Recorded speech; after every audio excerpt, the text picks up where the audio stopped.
Di musim panas, Kit Reinhardt pergi ke sebuah kota kecil yang ada di Colorado dengan beberapa tujuan termasuk mencari ide untuk novel yang akan ditulisnya. Sampai di suatu hari, secara tidak sengaja, dia mengetahui tentang sebuah misteri yang meliputi kota kecil itu selama hampir 1 tahun. Misteri seorang pria yang menghilang. Kit sangat tertarik dengan misteri itu, sehingga dia pun berencana untuk menjadikannya sebagai plot utama novelnya. Sebulan kemudian, pria itu berhasil ditemukan, namun dalam kondisi tidak bernyawa. Tidak ada yang tahu apa yang sebenarnya menimpa pria itu. Satu-satunya hal yang pasti adalah jejak terakhirnya berada di pegunungan. Seminggu setelahnya, Kit memutuskan untuk mendaki gunung yang sama, dan dia tidak pernah kembali. Seseorang mendaki gunung itu kemudian ditemukan tak bernyawa. Seseorang yang lain mendaki gunung itu juga dan menghilang. Apa yang salah dengan gunung ini? Kit Reinhardt adalah seorang pria parubaya yang bekerja sebagai penulis berita olahraga untuk koran Daily Herald. Di usianya yang ke-49 tahun ini, dia tuh mulai ngerasain sesuatu yang mungkin disebut sebagai krisis parubaya. Saat itu, Kit sering banget kepikiran sama banyaknya hal yang belum sempat dia lakukan. Dia jadi cemas tiap kali terpikir betapa cepat usianya bertambah. Dia jadi khawatir nih, dia nggak bakal punya kesempatan lagi kalau terus nunda. Pokoknya sekarang atau enggak selamanya. Dia pun nyeritain kegelisahannya ini ke teman lamanya, Ted Parker. Kit bercerita tentang gimana dia pengen banget pergi berpetualang, sekalian ngilangin fobia ketinggiannya. Kit juga bilang dia pengen nulis sebuah novel, impian yang udah lama banget dia simpan. Menanggapi hal itu, Ted nyaranin Kit untuk pergi ke kota tempat tinggalnya aja, kota Silver Plume di Colorado. Tempat yang indah dan jauh dari kebisingan. Ted yakin Kit bisa memulai petualangannya di sana dan bisa fokus untuk nulis cerita novelnya. Setelah itu, Kit memberitahu istrinya tentang rencana mereka. Awalnya, istrinya tuh gak setuju. Dia khawatir karena Kit katanya mau pergi sendirian. Tapi setelah sedikit komunikasi, istrinya bisa memahami bahwa Kit pun punya banyak impian pribadi yang ingin ia gapai sendiri. Di musim panas, Kit ngambil cuti sabatikal selama 90 hari. Kemudian, Kit segera berkemas dan pergi menuju Silver Plume. Silver Plume sendiri adalah kota kecil yang dikelilingi oleh pegunungan Rocky. Dulunya ada banyak banget tambang di sana yang menjadi sumber penghasilan bagi sebagian besar penduduk. Namun setelah harga perak jatuh di tahun 1890-an, populasi penduduk kota Silver Plume merosot banget sampai cuma tinggal sekitar 130-an orang. Kota ini sampai dapat julukan kota hantu saking sepinya. Sesampainya Kit Reinhardt di Silver Plume, dia nggak perlu repot-repot nyari penginapan karena masalah tempat tinggalnya itu udah diurus sama temannya tadi, Ted Parker. Ted Parker sendiri adalah seorang pemilik salah satu kafe di kota Silver Plume. Di samping bangunan kafenya itu, dia membangun sebuah ruko dan menyewakannya. Karena kebetulan lagi nggak ada penyewa, Ted mempersilahkan Kit untuk tinggal di sana. Sebenarnya, Kit ngambil cuti yang panjang bukan sekedar untuk healing doang, tapi dia ingin melakukan satu perubahan besar dalam hidupnya. Kit menjual barang-barang antik di ruko itu, yang rencananya kalau bisnisnya ini berjalan lancar, dia bakal ngajak istrinya untuk tinggal di sana aja secara permanen, ninggalin kehidupan mereka di kota. Hari-hari pun berlalu, tapi sepertinya bisnisnya itu nggak berjalan lancar. Dia sadar, sebuah kota dengan populasi hanya sekitar 100-an orang, bisnis macam itu nggak bakal bertahan. Berharap sama wisatawan pun bukan hal yang menjanjikan. Ditambah lagi, ide cerita untuk novelnya nggak kunjung muncul. Dia ngerasa stuck banget pokoknya. Kayaknya nggak akan ada yang berubah deh, walaupun dia udah jauh-jauh pergi ke sana. Sampai di beberapa hari selanjutnya, pas dia lagi ngobrol-ngobrol sama Ted tiba-tiba nyebutin tentang seorang pria yang nempatin ruko itu sebelumnya. Namanya Tom Young, seorang pria biasa yang cuma tinggal bareng anjingnya, Gus. Mereka udah menghilang selama hampir 1 tahun. Seorang pria yang hilang secara misterius di sebuah kota kecil, itu tuh bakal seru banget untuk dijadiin novel. Saat itu semangat Kit akhirnya balik lagi. Dia udah punya ide nih untuk cerita novelnya. Yang harus dia lakukan sekarang adalah mencari informasi lebih lanjut tentang Tom Young. Kit mulai mewawancara orang-orang yang mungkin kenal sama Tom Young. Dia pun berhasil mendapatkan beberapa informasi. Jadi, beberapa hari sebelum menghilang, Tom pernah bilang ke orang-orang kalau bentar lagi dia mau liburan ke Eropa. Terus di tanggal 7 September 1987, dia terlihat lagi jalan-jalan bareng anjingnya. Dan setelah itu, dia nggak balik-balik lagi ke rukonya. Tapi dia sempat bilang kan kalau dia mau pergi ke Eropa, mungkin dia emang udah berangkat ke sana. Udah lewat 2 minggu, 3 minggu, tapi Tom belum balik juga. Ada yang percaya kalau Tom udah pindah ke Eropa, makanya dia nggak balik-balik lagi. Cuma masalahnya, semua barang-barangnya itu masih ada di dalam ruko itu. Kayak baju-baju, koper, sama perlengkapan pribadi lain. Masa iya mau pindahan tapi nggak bawa apa-apa? Karena itu muncullah rumor kalau Tom Yong menghilang. Udah capek keliling kota, rata-rata yang orang tahu tentang Tom Yong ya segitu doang. Dan itu tuh informasi yang dikit banget. Kit masih belum puas. Dia pun bela-belain nyamperin kepolisian untuk nanyain tentang hal ini. Awalnya polisi agak curiga sama Kit, dikirain dia ada hubungannya sama kasus hilangnya Tom. Tapi setelah dia menjelaskan tujuannya mencari info ini, kepolisian akhirnya setuju untuk memberitahu beberapa hal. Jadi Tom Yong sebenarnya bukan sekedar pria biasa. Dulunya dia tergabung dengan pasukan khusus Angkatan Darat dan dia juga adalah mantan guru sekolah menengah Arvada. Namun setelah pindah ke Silver Plum, dia hanya membuka toko buku. Yang mana toko bukunya itu tepat di ruko yang ditempati Kit saat ini. Sayangnya kepolisian Clear Creek County nggak punya informasi tambahan lain. Soalnya pas ada laporan Tom Yong menghilang, mereka nggak melakukan pencarian secara besar-besaran karena ada kesaksian kalau Tom Yong sempat nyebutin dia mau liburan ke Eropa. Petugas kepolisian berasumsi mungkin aja Tom emang udah pindah ke Eropa karena di Silver Plum emang banyak banget orang-orang yang milih untuk pindah ke kota besar. Kit dan Tom sama-sama pendatang dan mereka juga menempati ruko yang sama. Persamaan yang bikin Kit makin tertarik sama kasus hilangnya Tom Yong. Kemudian dengan segala informasi yang udah dia kantongi, Kit pelan-pelan mulai menulis novelnya. 1 bulan kemudian, tepatnya di bulan Juli 1988, ada 2 pemburu yang lagi latihan memanah di gunung sekitaran kota Silver Plum. 2 pemburu ini mencoba berjalan lebih jauh untuk nyari spot yang bagus. Sampai mereka nyadar ada sesuatu yang seharusnya nggak ada di sana. Mereka ngeliat ada kerangka manusia dengan posisi bersandar ke sebuah pohon. Dan di sebelahnya mereka ngeliat ada kerangka seekor anjing. Setelah diidentifikasi, benar aja itu adalah Tom Yong dan Gus. Penemuan ini benar-benar bikin para warga kaget. Tom yang dikirain udah pergi ke luar negeri, ternyata selama ini gak sedikit pun keluar dari perbatasan kota itu. Keadaannya yang gak lazim bikin orang-orang jadi penasaran apa penyebab kematian keduanya. Petugas menemukan adanya luka tembak di kepala mereka berdua. Ditambah lagi di TKP juga ditemukan sebuah pistol. Karena gak ditemukan adanya indikasi pelaku lain, kepolisian menganggap kematian Tom sebagai bundar. Tom yang pernah bilang ke orang-orang kalau dia mau pergi ke Eropa, itu tuh mungkin biar mereka gak pada nyariin dia aja. Tom ini sebenarnya dikenal sebagai pribadi yang cukup pendiam. Ditambah lagi, dia itu cuma tinggal bareng anjingnya. Gak ada seorang pun yang benar-benar tahu tentang dia. Cuma orang-orang berasumsi kayaknya Tom punya masalah finansial deh. Soalnya toko buku yang dia buka tuh nggak jalan. Seminggu setelah penemuan jasad itu, tepatnya di tanggal 6 Agustus 1988, lagi diadakan sebuah peresmian toko baru di kota itu yang dihadiri oleh banyak orang termasuk Kit. Di saat acara sedang berlangsung, beberapa orang ngeliat Kit lagi ngobrol lama banget sama seorang perempuan yang nggak dikenali sama orang-orang yang ada di sana. Maksudnya ini kan kota kecil yang populasinya aja nggak nyampe 200-an orang. Penduduknya itu udah saling kenal satu sama lain, tapi mereka nggak tahu siapa perempuan itu dan apa hubungannya sama Kit. Keesokannya, di tanggal 7 Agustus 1988, di sekitaran jam 4 sore, Kit nutup tokonya. Dia mampir ke kafenya Ted untuk bilang kalau dia mau mendaki Gunung Pendleton, salah satu gunung yang ada di belakang kota Silver Plum.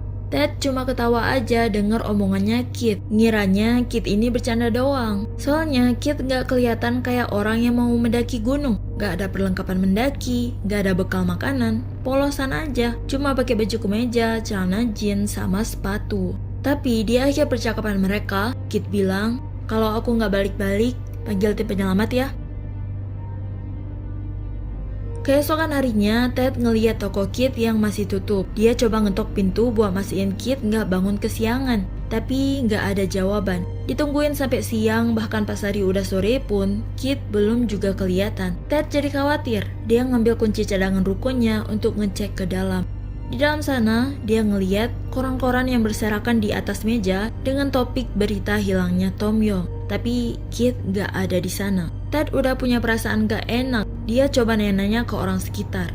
Beberapa orang bilang Kit terakhir kali terlihat itu kemarin pas dia lagi berjalan ke jalur menuju pegunungan. Ini gak masuk akal banget. Apa iya dia beneran ngedaki gunung tapi gak bawa apa-apa? Ditambah lagi, dia punya fobia ketinggian dan gak paham apa alasan Kit bisa senekat itu. Tanpa basa-basi, Ted pun langsung meminta bantuan tim penyelamat. Laporan tentang hilangnya Kit Reinhardt memicu salah satu operasi pencarian terbesar di Colorado. Saat itu ada ratusan orang yang ikut melakukan pencarian, terdiri dari petugas penyelamat profesional dan relawan. Anjing-anjing pelacak disebar di beberapa titik, sama ada sebuah helikopter yang juga ditugaskan untuk mencari lewat jalur udara. Colorado Alpine Rescue Team yang merupakan petugas utama dalam pencarian ini mengaku kalau kasus yang ini tuh benar-benar sulit. Di pegunungan dengan area seluas itu, ditambah lagi dengan medannya yang cukup terjal dan berbatu, Colorado Alpine Rescue Team ini udah pernah menangani 99 kasus orang hilang dan semuanya berhasil ketemu. Yang bikin pencarian Kit Reinhardt jadi sulit adalah nggak ada satupun jejak atau barang Kit yang bisa ditemukan. Secara dia pun nggak bawa apa-apa. Karena padahal barang sekecil robekan baju atau korek api yang jatuh pun bakal membantu banyak. Di tanggal 12 Agustus, tepat di hari kelima pencarian, naasnya helikopter yang dikerahkan untuk mencari lewat jalur udara nabrak pepohonan dan jatuh membentur gunung, yang seketika menewaskan salah satu pilotnya, Terry Lidens. Setelah menimbang-nimbang, akhirnya pencarian Kit Reinhardt dihentikan di sana. Tim pencari profesional maupun relawan udah kelelahan, yang kalau dilanjutin takutnya cuma bakal nambah korban. Pada akhirnya, Kit gak pernah bisa ditemukan. Kasus menghilangnya masih menjadi misteri terbesar di kota Silver Plum sampai hari ini. Di mana ada misteri, di situ ada teori. Inilah teori-teori yang muncul terkait misteri hilangnya Kit Reinhardt. Kesaksian orang-orang tentang Kit yang kelihatan sempat ngobrol cukup akrab sama seorang perempuan asing memunculkan anggapan bahwa mungkin aja perempuan itu ada hubungannya dengan hilangnya Kit. Mungkin aja Kit merekayasa kehilangannya sendiri demi memulai hidup baru dengan perempuan itu. Istrinya menolak asumsi ini karena menurutnya Kit bukan tipe orang yang bakal ngelakuin hal itu. Apalagi tujuan awal Kit buka toko barang antik kan biar dia bisa tinggal bareng istrinya di sana. Sejak berita tentang hilangnya Kit menyebar, kantor kepolisian Clear Creek County sering banget mendapat panggilan dari orang-orang yang ngaku kalau mereka ngelihat Kit di kota terdekat. Tapi pas dicek ternyata nggak benar. Walaupun kasus Tom Yong udah ditutup sebagai bundar, para penganut teori konspirasi percaya kalau Tom sebenarnya dibunuh. Entah apa alasannya, tapi yang pasti pelaku udah merekayasa TKP untuk mengelabui pihak berwenang, sehingga kematian Tom akan terlihat seperti bundar. Teori ini muncul karena Gus, anjing kesayangannya Tom, ditemukan dengan luka tembakan juga di kepalanya. Menurut beberapa orang, gak mungkin Tom tega nembak anjingnya sendiri, yang padahal udah dianggap kayak keluarganya sendiri. Kit yang terus-terusan berusaha mencari tahu membuat si pelaku merasa terancam. Sampai di satu titik, Kit udah tahu terlalu banyak. Perangkap dipasang, dan sesuai rencana si pelaku, Kit masuk ke sana. Yang kemudian pelaku sengaja nyembunyiin jasad Kit supaya kejahatannya gak terendus. Fobia ketinggian tapi nyoba-nyoba daki gunung, mana sendirian lagi. Ini tuh nekatnya udah level maksimal. Fobia itu kan beda banget sama rasa takut biasa. Fobia itu rasa takut berlebihan yang seringkali nggak bisa dikendalikan. Dan ini tuh nggak bisa dianggap remeh. Emang ada kan terapi untuk ngilangin fobia yang mana step-stepnya itu panjang banget. Jadi kalau Kit langsung naik gunung dengan tujuan untuk ngilangin fobianya, ini adalah ide yang buruk. Sebenarnya Kit sendiri udah pernah beberapa kali nyoba untuk daki gunung bareng temen-temennya. Tapi dia nggak pernah berhasil nyampe puncak. Bahkan ada beberapa kali belum setengah jalan pun. Fobia ketinggiannya ini bikin dia ngerasa lemes dan pusing. Jadinya dia harus turun lagi. Kalaupun benar Kit ngedaki gunung Pendleton sendirian, apapun tujuannya ya, entah ngilangin fobia atau nyari sesuatu yang berhubungan sama Tom, Kayaknya teori ini yang paling masuk akal deh. Soalnya ada terlalu banyak faktor yang bisa bikin kecelakaan terjadi. Mulai dari Kit yang gak bawa apa-apa termasuk alat keselamatan. Dia masih orang baru yang belum hafal jalur. Ditambah lagi sama fobianya tadi. Kit jadi sulit ditemukan mungkin karena dia terpleset dan jatuh ke lubang-lubang bekas tambang yang tersebar di pegunungan itu. Kit menghilang, dan satu-satunya benda penting yang tertinggal adalah komputernya, tempat dia ngerangkai satu persatu kalimat untuk novelnya. Hal yang paling menarik di komputer itu adalah kalimat-kalimat yang terdapat di paragraf paling akhir dari draft novelnya. Di sana tertulis, Guy Gibson mengenakan sepatu buat pendakian dan memakai kemeja flanel yang tebal. Dia bisa memahami Tom sekarang, begitu pula motivasinya. Guy menutup pintu, lalu berjalan pergi menuju hutan Colorado yang rimbun dan tanpa bayangan di atas sana. Kit menamakan tokoh utama dalam ceritanya sebagai Guy Gibson yang diciptakan dari gabungan kepribadian Tom Yong dan Kit sendiri. Di paragraf paling akhir itu, Kit menuliskan tentang bagaimana Guy Gibson sudah tahu apa motivasi Tom Yong pergi ke gunung di hari itu. Dengan tekad yang bulat, Guy Gibson pun mengikuti jejaknya. Daripada hanya sekedar cerita karangan, kalimat-kalimat di paragraf terakhir itu malah terdengar seperti deskripsi atas dirinya sendiri. Karena di hari Kit menghilang, dia mengenakan kemeja flanel juga sepatu bot, seakan menjelaskan bahwa dia sengaja membuat dirinya sendiri menghilang. Dari awal pun kita bisa ngerasain kan, gimana terobsesinya Kit sama kasus hilangnya Tom Yong. Bahkan dia terus-terusan nyari informasi untuk hampir 1 bulan. Bukan kepo doang, apalagi gabut. Dia berusaha sekeras itu demi novelnya, impian terbesarnya yang udah lama banget dia pendam. Dia pastinya ingin melakukan yang terbaik untuk yang satu ini. Begitu Kit terikat erat dengan kisah Tom Yong, walaupun jasadnya sudah ditemukan, Kit belum puas. Dia ingin tahu lebih banyak. Dia menebak-nebak apa yang Tom rasakan atau apa yang sebenarnya terjadi. Dia harus merasakan suasananya dengan baik agar dia bisa menulisnya secara detail. Hingga dia pun sampai di sebuah pertanyaan. Bagaimana rasanya menghilang? Bagaimana rasanya kehilangan nyawa? Mungkin aja Kit terjebak terlalu dalam di pikirannya sendiri. Ketika mental nggak stabil, ada saat-saat di mana orang yang terlalu imajinatif nggak bisa memisahkan antara realita dan imajinasi. Atau mungkin semua ini bukan tentang Tom Yong, tapi tentang dirinya sendiri. Untuk beberapa waktu, orang-orang yang cukup kenal sama Kit bisa menilai kalau mentalnya lagi nggak stabil. Ada saat-saat dia kelihatan stres dan kecapean, walaupun mereka nggak tahu pasti apa masalah yang lagi dia hadapi.